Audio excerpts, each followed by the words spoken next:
शाम का समय था, हल्की बारिश हो रही थी। आकाश ऑफिस से थका हारा घर लौटा। दरवाजा खोला तो घर बिल्कुल शांत था। उसकी पत्नी नंदिनी किचन में खड़ी चुपचाप चाय बना रही थी।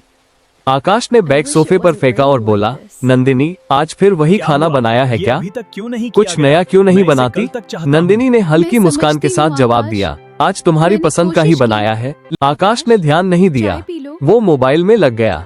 कुछ देर बाद नंदिनी चाय लेकर आई और बोली, आकाश, तुमसे कुछ बात करनी थी। अगले दिन सुबह आकाश उठा तो देखा नंदिनी घर में नहीं थी।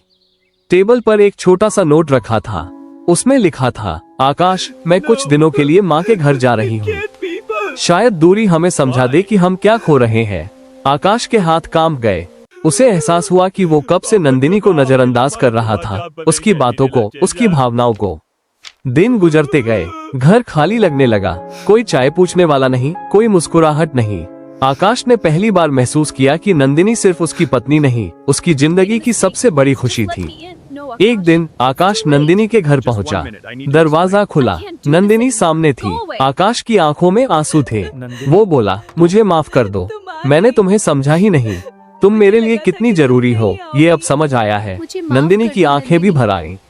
उसने धीरे से कहा, मुझे बस तुम्हारा साथ चाहिए था, तुम्हारा समय। आकाश ने उसका हाथ पकड़ा और बोला, अब कभी तुम्हें अकेला महसूस नहीं होने दूंगा। दोनों गले लग गए। बारिश फिर से शुरू हो गई, लेकिन इस बार वो बारिश उदासी की नहीं, एक नई शुरुआत की थी। एक लाइक सब्सक्राइब जरूर कर दो।